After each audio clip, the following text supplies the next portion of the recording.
ছাত্র জনতার এক অভূতপূর্ব বিপ্লবের পর এদেশের মানুষ আশা করেছিল রাষ্ট্র পরিচালনায় শতভাগ স্বচ্ছতা, ইনসাফ ও নাগরিক অধিকার কায়েম হবে। কিন্তু আজ জনগণের প্রকাশ্য আকাঙ্ক্ষাকে উপেক্ষা করে যখন পর্দার আড়ালে নীতি নির্ধারিত হয়, তখন রাষ্ট্রের প্রতিটি স্তরে ধস নামতে বাধ্য। এটাই স্বাভাবিক। আপনারা জানেন যে আমাদের পল্লবীতে রামিসা থেকে শুরু করে চট্টগ্রাম পর্যন্ত যে শিশু হত্যা এবং ধর্ষণের ঘটনা ঘটেছে, তাতে এদেশের শিশুরা আর কেউ নিরাপদ ভাবে না। শিশুদের মায়েরাও আজকে প্রকাশ্যে বলছে যে আমাদের শিশুদেরকে আমরা বুকে আগলে ধরব, কারণ আমাদের শিশুদের নিরাপত্তা দেওয়ার কেউ এদেশে নাই। এজন্য কয়েক সপ্তাহ আগে আমি যখন পল্লবীতে রামিসার মায়ের চোখের দিকে তাকিয়েছিলাম, আমি তখন দেখেছিলাম যে তার কান্না শেষ হয়ে আসছে, তার চোখে কোনো পানি নেই। ছিল শুধু একটি প্রশ্ন, আমার 7 বছরের মেয়ের হত্যাকারীদের বিচার হবে তো? এবং তারা এও বলেছিলেন যে আসলে বিচার হবে না। তারা বলেছিলেন খুনিদেরকে আমাদের কাছে ফিরিয়ে দেন অথবা আমাদের সন্তান ফিরিয়ে দেন, আমরা বিচার চাই না। চট্টগ্রামের বাকালিয়ায় মাত্র 3 বছরের একটা শিশু এর মধ্যে এই ঘটনার পরে ধর্ষণের শিকার হয়েছে। 3 বছরের শিশু তো এখনো হাঁটতে শিখতেছে, মা মা বলে ডাকা শিখতেছে। আইন ও সালিশ কেন্দ্রের পরিসংখ্যান বলছে গত 16 মাসে এই দেশে 522টি শিশু হত্যা হয়েছে, 1223টি শিশু ধর্ষণের শিকার হয়েছে। গড়ে প্রতি মাসে 76টি শিশু হয় ধর্ষণের শিকার, না হলে হত্যার শিকার। প্রতিদিন প্রতি ঘন্টায় এদেশে একটি শিশু কোথাও না কোথাও নির্যাতনের শিকার হচ্ছে, পরিসংখ্যান বলতেছে। মায়েরা যখন একদিকে তাদের শিশুদের জীবন ও নিরাপত্তা নিয়ে শঙ্কিত, অন্যদিকে তখন ঢাকা মহানগরী উত্তরসহ দেশের বিভিন্ন এলাকায় শিশুদের মধ্যে হামের এক ভয়াবহ প্রাদুর্ভাব আমরা দেখছি। অথচ আমাদের বর্তমান সরকার এবং তাদের জনপ্রতিনিধিরা এ নিয়ে কোনো সচেতনতা ক্যাম্পেইন বা টিকাদান বোধ বা কোনো একটা কার্যক্রম যেটা দেখলে মনে হয় সরকারের জনপ্রতিনিধিরা বা সরকার তারা কার্যকরীভাবে অ্যাক্টিভ আছে, এটা খুব একটা চোখে পড়ছে না। আপনারা সাংবাদিক বন্ধুরা ভালো বলতে পারবেন। সম্মানিত সাংবাদিক ভাই এবং বোনেরা, ঈদুল আজহায় ঈদ যাত্রাকে কেন্দ্র করে পরিবহন খাতে ওপেন সিক্রেট চাঁদাবাজি হয়েছে। বলতে পারেন বাড়ার নৈরাজ্য চলেছে। বাংলাদেশ যাত্রী কল্যাণ সমিতির সাম্প্রতিক পর্যবেক্ষণে দেখা গেছে দেশের প্রধান দূরপাল্লার রুটের মধ্যে প্রায় প্রতিটি রুটেই বাস মালিকদের প্রতিশ্রুতি ভঙ্গ করে সাধারণ যাত্রীদের কাছ থেকে কোটি কোটি টাকা অতিরিক্ত ভাড়া হাতিয়ে নেওয়া হয়েছে। নির্ধারিত ভাড়ার চেয়ে প্রায় দ্বিগুণ টাকা প্রকাশ্যে ডাকাতি করা হয়েছে। এই অতিরিক্ত ভাড়ার জুলুমের কারণে আমাদের খেটে খাওয়া নিম্ন আয়ের মানুষগুলো বাধ্য হয়ে ট্রাকের ছাদে, ফিটনেসবিহীন বাসে কিংবা অত্যন্ত ঝুঁকিপূর্ণ উপায়ে বাড়ির পথে যাত্রা করেছে, যার ফলে সড়কে আরও একটা মৃত্যুর মিছিল আর ট্র্যাজেডির ক্ষেত্র তৈরি করা হয়েছে। কিছুদিন আগে বিগত ঈদ যাত্রায় আমরা দেখেছি কিভাবে সরকারি ট্রাফিক অব্যবস্থাপনার কারণে 394টি তাজা প্রাণ ঝরে গিয়েছিল। অথচ সরকার ও সংশ্লিষ্ট কর্তৃপক্ষ এই সিন্ডিকেট ভাঙ্গার বদলে মাঠ পর্যায়ে নীরব দর্শকের ভূমিকা পালন করেছে। চাঁদাবাজি কোন ঢাকা উত্তরের রাস্তায় এখন একটা আতঙ্ক বিরাজ করছে। গত 3 মাসে সারা দেশে 854টি খুনের ঘটনা ঘটেছে। শুধু এই ঢাকা শহরেই খুন হয়েছেন 61 জন। চাঁদাবাজরা আজকে এতটাই বেপরোয়া যে সোনারগাঁয়ে একজন অটো চালককে মাত্র 10 টাকা চাঁদা না দেওয়ার কারণে পিটিয়ে হাসপাতালে পাঠিয়েছে। সেই চালক আর বাড়ি ফিরেননি। 24-এর গণঅভ্যুত্থানের পর কারাগার থেকে জামিনে বেরিয়ে আসা শীর্ষ সন্ত্রাসীরা এখন রাজধানীতে আধিপত্য বিস্তারের লড়াইয়ে নেমেছে। ঢাকা উত্তরের সাধারণ মানুষ আজ চরম আতঙ্কে দিন কাটাচ্ছেন। এই সরকার জিরো টলারেন্স আর কুইক রেন্টাল বাতিলের মতো বড় বড় বুলি আউড়ায়, কিন্তু ভেতরে ভেতরে সেই হাসিনা আমলের মাফিয়াদের 42,618 কোটি টাকার চুক্তিকে বহাল ডেকে বখরাবাজি সিন্ডিকেট চালিয়ে যাচ্ছে। মাঠে সরকারের কাজ সম্পূর্ণ অদৃশ্যমান, আমরা সেরকম কোনো দৃশ্যমান কাজ দেখছি না। আমরা বিগত ঈদে এই যে বাজার ব্যবস্থাপনা করতে গিয়ে এই সরকার যে কাজগুলো করেছে তার কিছু চিত্র আমি আপনাদের সামনে তুলে ধরতে চাই। সাংবাদিক ভাইরা, নিয়ম নীতির তোয়াক্কা না করে ঢাকা উত্তরের কোথাও কোথাও জোরপূর্বক হাট বসিয়ে জনগণকে জিম্মি করা হয়েছিল, তার প্রমাণ আমাদের কাছে আছে। মিরপুর ইস্টার্ন হাউজিং খেলার মাঠ ও সংলগ্ন রাস্তা অনুমোদিত সীমানা ছাড়িয়ে মূল ইভিনিং ওয়াক ও চলাচলের রাস্তা পুরোপুরি ব্লক করে দেওয়া হয়েছিল। উত্তরা 17 নম্বর সেক্টর বৃক্ষমেলা প্রাঙ্গণ ও আশপাশ আবাসিক এলাকার ভেতরের সরু রাস্তাগুলো দখল করে জোরপূর্বক বাস গেড়ে সাধারণ মানুষের গাড়ি বের হওয়ার পথ বন্ধ করা হয়েছিল। মোহাম্মদপুর বসিলা 4টি রাস্তার মোড় ও তৎসংলগ্ন খালি জায়গা মেইন রোডের উপর পশুর গাড়ি দাঁড় করিয়ে তীব্র যানজট তৈরি করা হয়েছে, যেখানে স্থানীয় প্রভাবশালীরা সাধারণ মানুষের উপর হাসিল নিয়ে জুলুম করেছে। খিলক্ষেত নতুন বাজার সংলগ্ন মেইন রোড ও আশপাশের গলি, রেল লাইন একদম কাছাকাছি এবং মূল সড়ক দখল করে হাট বসানোয় দুর্ঘটনার চরম ঝুঁকি তৈরি করা হয়েছিল। Uttara Diabari Uttara centre metro station সংলগ্ন খালি জায়গা এবং গোল চত্বরের নিচের প্রধান সড়ক দখল করে এবার সম্পূর্ণ অবৈধভাবে এই পশুর হাট বসানো হয়েছে। শুধু এখানে শেষ নয়, এই পশুর হাট রিলেটেড একটু বলে দেই। আমি নিজে বের হয়েছিলাম পশুর হাটে দেখতে। 4 ধরনের দুর্নীতি করা হয়েছে। প্রথম হইল যে ট্রাকটা আসছে, এই ট্রাক ঢোকার আগে একটা টোকেন দেওয়া হয়েছে। এই টোকেন প্রত্যেক ট্রাক 5,000 টাকা দিয়ে এই টোকেন সংগ্রহ করতে হয়েছে। কোনো কারণে যদি টোকেন হারাই ফেলে তাহলে যত জায়গায় সামনে পড়েছে চাঁদাবাজদের, তাদেরকে আলাদাভাবে টোকেন হারাই ফেলছে আবার টাকা দিতে হয়েছে। তারপরে প্রত্যেক গরুকে, ধরেন একটা ট্রাকে যদি 10টা গরু থাকে, তাইলে গরু কেন্দ্রিক হয়তো আরো 2,000 টাকা করে দিতে হয়েছে। তারপরে গরু যেখানে বসে দাঁড়ায় থাকবে কেনা হবে, যেখান থেকে গরুকে যে জায়গায় দাঁড় করানো রাখা হবে সেই জায়গা নির্ধারণের জন্য আবার চাঁদা নেওয়া হয়েছে। হাসিলের জন্য তো নেওয়া হয়েছে। এইভাবে একদিকে বলা হচ্ছে না সব ঠিকঠাক আছে, সব ঠিকঠাক, কিন্তু আসলে বাইরে সব ঠিকঠাক, কিন্তু ভিতরে সদরঘাট সব কিন্তু আগের মতোই চালানো হয়েছে। একইভাবে বর্জ্য নিষ্কাশনের অব্যবস্থাপনা ও জনদুর্ভোগের পরিসংখ্যান আমি আপনাদেরকে দিচ্ছি। সিটি কর্পোরেশন বলে 24 ঘন্টা, কিন্তু বাস্তবতা কি?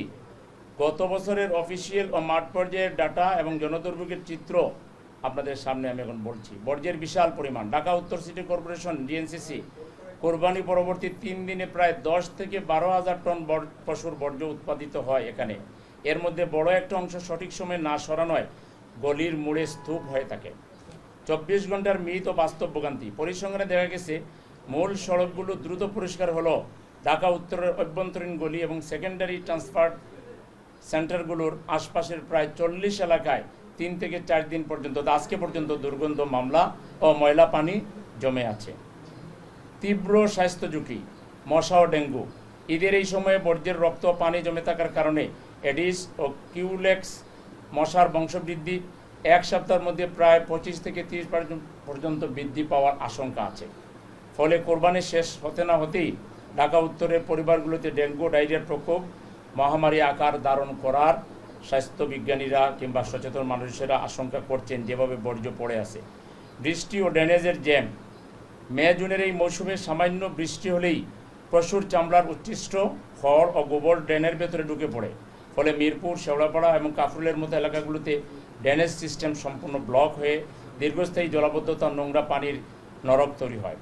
আমি প্রশাসনকে জিজ্ঞেস করতে চাই, মিরপুর ইস্টার্ন হাউজিং বা উত্তরায় যখন সাধারণ মানুষের হাঁটার রাস্তা বন্ধ করে আপনাদের নাকের ডগায় অবৈধ হাট বসে, তখন আপনারা কোথায় থাকেন?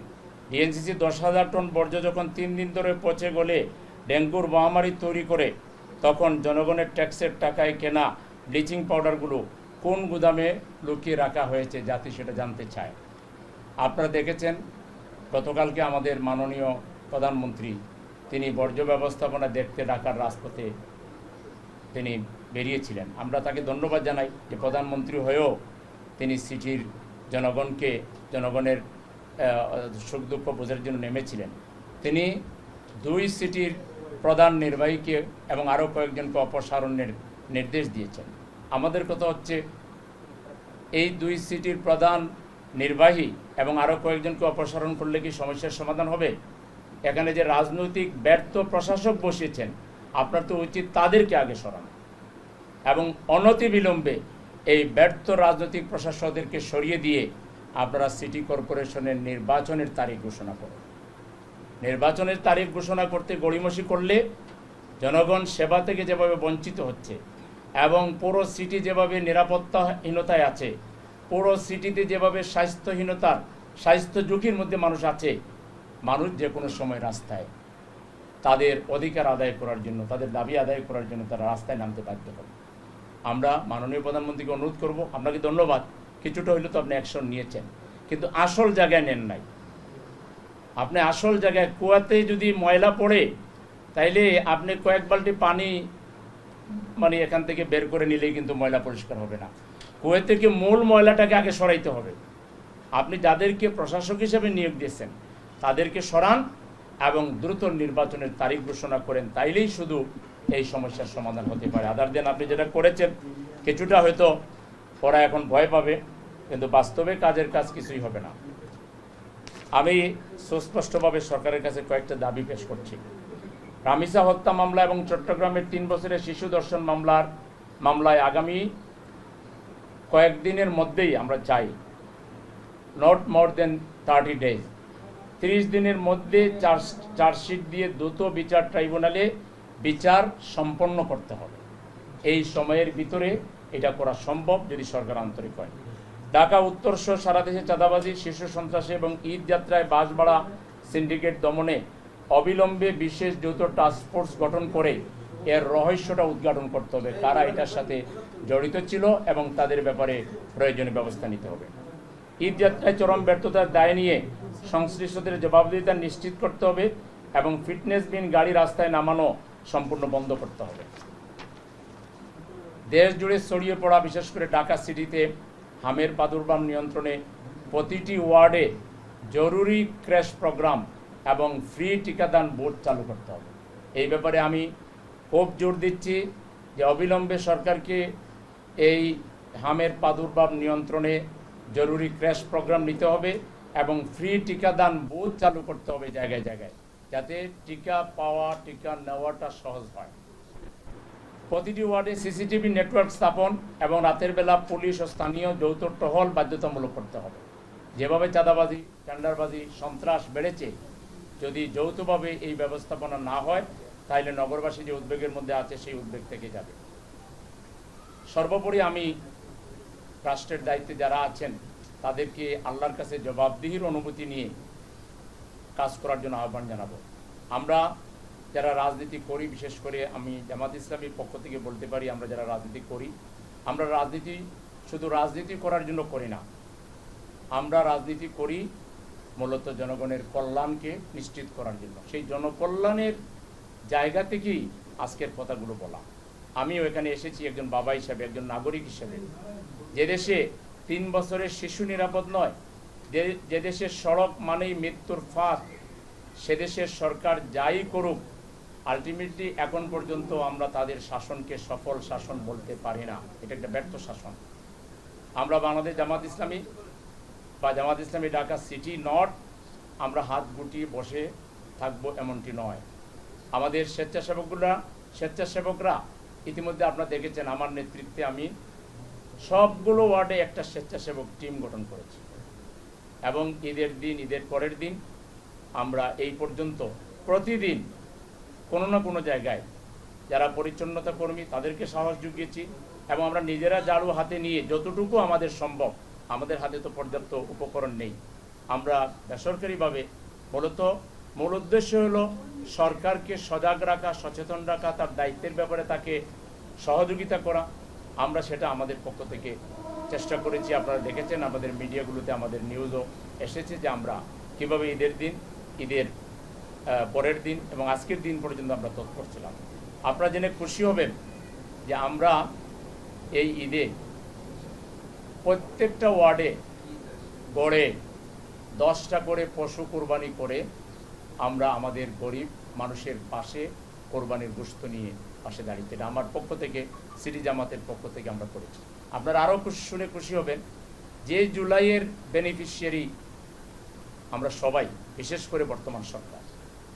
জুলাই সংগ্রাম না হলে এই সরকারকে এখন কি কোনো সরকার থাকতো? এটা তো আগের সরকার থাকতো। কিন্তু আমি দুঃখের সাথে আপনাদেরকে জানাচ্ছি, আমার চোখে পড়ে নাই, হয়তো বা আপনাদের পড়ে থাকলে আমার ভুল শুধরে নিব। সরকারের কোনো তরফ থেকে, সিটি প্রশাসক কিংবা সরকারের কোনো মন্ত্রণালয়ের পক্ষ থেকে এই জুলাই যোদ্ধাদের জন্য কিছু তারা করেছেন, কিছু বলেছেন নেগেটিভ কথা বলেছেন, তারা নেগেটিভ কমেন্টস করেছেন জুলাই যোদ্ধাদের ব্যাপারে।